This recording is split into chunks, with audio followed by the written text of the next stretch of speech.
Assalamualaikum warahmatullahi wabarakatuh. Perkenalkan, nama saya Erin Deswita dari Pendidikan Geografi kelas 1B. Pada kesempatan video kali ini, saya akan sedikit menjelaskan tentang membaca, menjelaskan, dan menganalisis sebuah peta.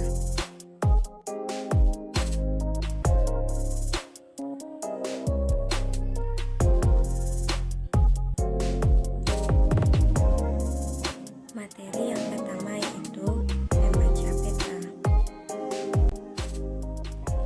Dalam membaca peta, kita harus memahami dengan baik semua simbol atau informasi yang ada pada peta.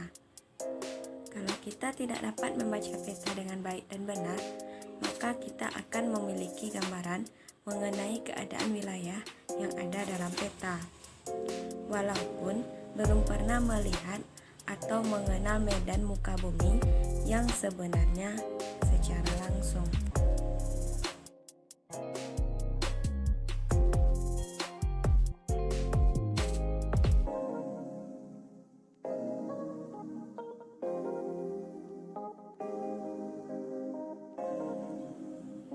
Ada beberapa hal yang perlu diketahui dalam membaca peta, antara lain: yang pertama itu isi peta dan tempat digambarkan. Ini bisa melalui judul. Yang kedua yaitu lokasi daerah melalui letak garis lintang dan garis bujur. Yang ketiga arah melalui petunjuk arah. Yang keempat, jarak atau luas suatu tempat di lapangan melalui skala peta. Yang kelima yaitu ketinggian tempat melalui titik triangulasi ketinggian atau melalui garis kontur yang berdekatan. Yang keenam, sumber daya alam melalui keterangan atau legenda. Yang ketujuh, kemampuan alam, misalnya relief, pegunungan, gunung, lembah, sungai, jaringan lalu lintas, dan persebaran kota melalui simbol-simbol peta dan keterangan peta.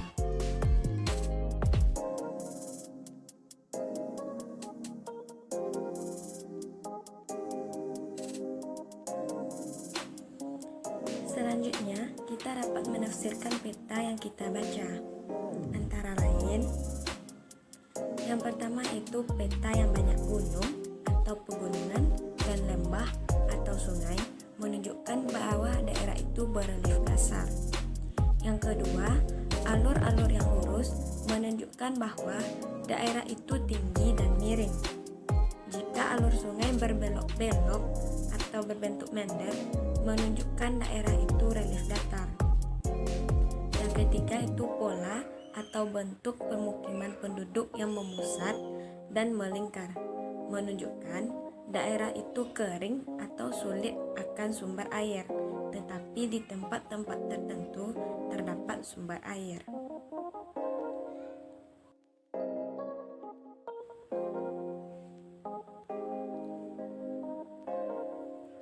Dengan membaca peta, kita akan dapat mengetahui yang pertama itu keadaan alam suatu wilayah, yang kedua keadaan topografi atau relief suatu wilayah, yang ketiga keadaan penduduk suatu wilayah, dan keempat keadilan sosial budaya penduduk.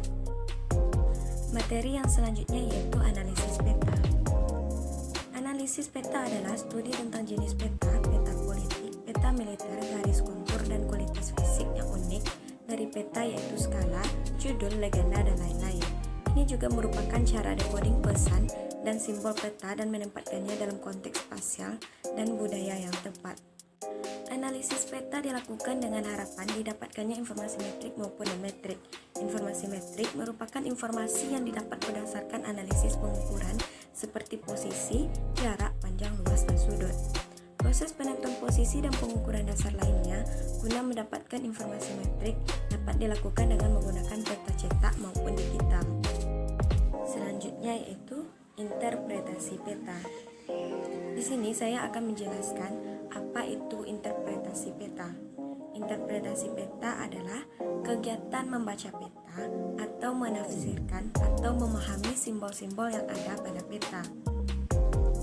Penafsiran tersebut dapat dilakukan pada peta umum dan peta khusus.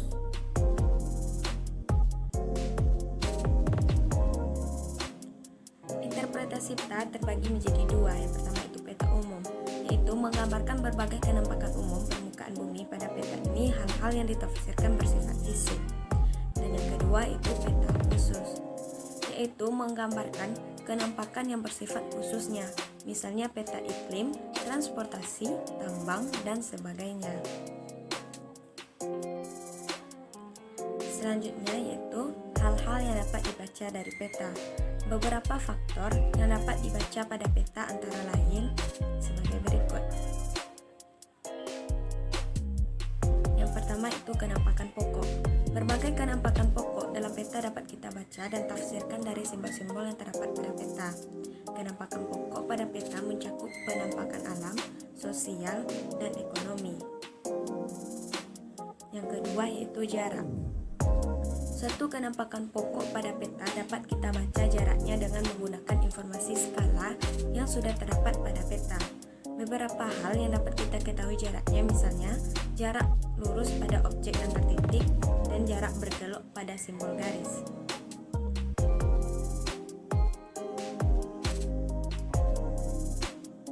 Yang ketiga yaitu arah. Untuk menentukan arah di lapangan, kita dapat menggunakan alat bantu, misalnya orientasi pada peta dan kompas. Yang keempat yaitu ada lokasi. Lokasi suatu objek pada peta dapat kita penuhi dengan beberapa cara antara lain. Yang pertama itu paralel meridian, yang kedua jarak dan jarak, yang ketiga arah dan jarak, dan yang keempat itu arah dan arah. Hal yang selanjutnya yaitu ketinggian. Peta menyajikan informasi ketinggian yang dapat kita baca dan tafsirkan melalui titik-titik triangulasi, titik-titik ketinggian dan garis kontur. Demikianlah sedikit penjelasan saya pada video kali ini. Jika ada kesalahan saya dalam pengucapan kata, saya mohon dimaafkan. Wassalamualaikum.